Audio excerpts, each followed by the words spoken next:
Welcome to our Detroit News High School Football Week 7 preview. I'm Rod Beard, and I'm joined by Tom Markwoski. And Tom, we're at a point now where a lot of teams have clinched their state playoff berths already, and now there's some teams that are at 4-2, 5-1 that are really trying to ease their way in. So Week 7 plays a pivotal role in the season and how it proceeds from this point. Well, the 4-2 teams especially, you lose this week, go 4-3, you have to win out. If you win 5-2, you're looking good. Couple of KLAA matchups that we have, and the first one is a big one, the Plymouth and Canton matchup. Plymouth 5-1, Canton 4-2. This has turned into one of the newest and one of the hottest rivalries in the area so far. Yeah, it's kind of like where one coaching staff doesn't really like the other and vice versa. So there's really no love lost here, but it does make for some good theater. And it also makes for some fairly hotly contested games. The last couple of years have been some of the best games played in the Metro Detroit area. And you might have the same one this time around. I'm concerned if I'm Canton about my defense. I'm giving up too many points, winning too many close games when you would think they would not have close games.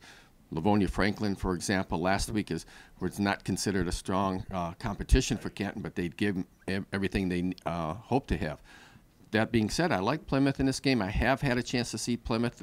They lost a close one to Churchill when I saw them, and Churchill also beat Canton in a close game. This is a toss-up. I'm going with Plymouth, even though the road team. I don't know what the road team means in this series, but I'm going with the road team. Yeah, I like Plymouth as well, but then by implication that means that Canton would fall to 4-3. And can you imagine a state playoff without Canton in it? We haven't seen that in a while. No, it's been a long time, but I think I wrote about this a couple of weeks ago. You're seeing a lot of the heavyweights on the outside looking in, perhaps, when the playoffs start. We'll get to another game in our picks that has that implications as well. Look at East Grand Rapids, for example. I don't think they're getting in. Yeah, that's going to be tough for them, too. Another KLAA game is Salem and Livonia Stevenson, both 5-1 teams. Tom, what do you look for in this matchup? I look for a low-scoring game. Both teams really rely on their defense and a running game. Had a chance to see Stevenson play. I liked them.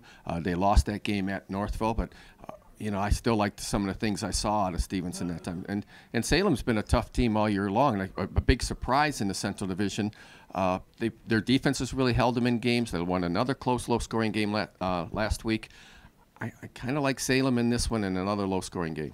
All right, let's move on to the OAA and Farmington Hills Harrison, which has been kind of the bully in the OAA for quite a few years. They're going to Oak Park, but Harrison is the 4-2 team, and Oak Park is a 6-0, kind of a role reversal here. Yeah, it really is, and Oak Park is another surprise team in the area, especially it being at 6-0. You know, might expect them to be at 4-2 or something like that.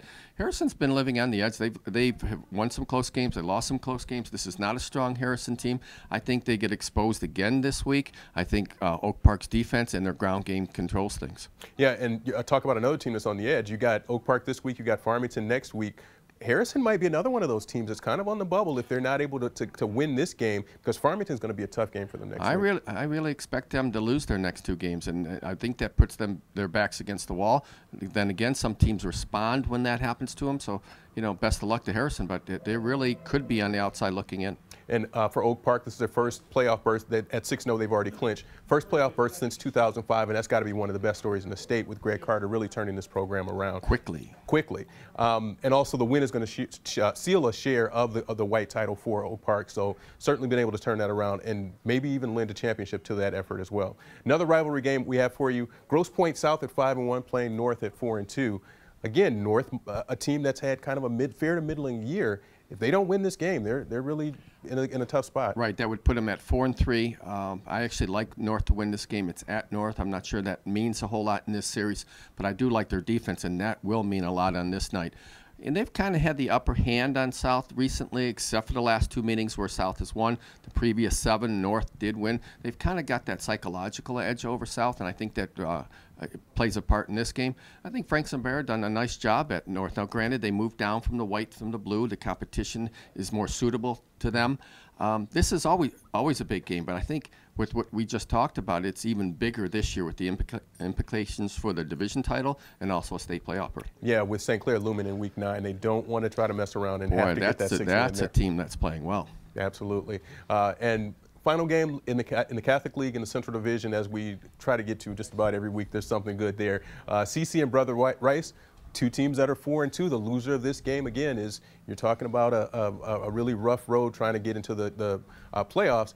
And especially in CC's case, because they got Brother Rice this week and St. Mary's next week. In back-to-back weeks, you've got those two teams. Those are two tough teams to try to face. Well, they already defeated one tough team, and that's De La Salle, and they had to go to overtime to win that game. And we were talking a little off-camera here a little bit, and I'm not sure CC has really proven themselves. They've played a rather weak schedule. Some of the games that they've won, the games that they lost, sure, those were tough teams, but they didn't win those games. Sitting at 4-2, this is a must game for both teams. And I had a chance again to see Brother Rice last week, and I'm a little disappointed in their offense. There's a lot of drop passes out there. There's a critical fumble in that game. I don't think they found themselves recently, really the whole season offensively. Their defense is still very strong, but you cannot let your defense try to win every game. And I think they're still going to have another week of trying to figure things out, and I'm going with the Shamrocks. Yeah, I'll go with the Shamrocks as well, too. And again, for Brother Rice, if you can imagine a state playoffs, and we're seeing it where you might not have Canton, you might not have Brother Rice, and you might not have Farmington Hills Harrison. Not a lot of people thought you would, at the start of the season, that you'd see that type of scenario. You add East Grand Rapids to that mix, and you could add up a lot of state titles to teams that'll be on the outside looking in. Well, certainly a lot to look forward to. You can check back with us on Friday where we'll have all of those results, and again, the Saturday games as well. You can see us on detnews.com/highschools, and you can read Tom's stories from all of those games. For Tom Markwoski, I'm Rod Beard. We'll see you next week.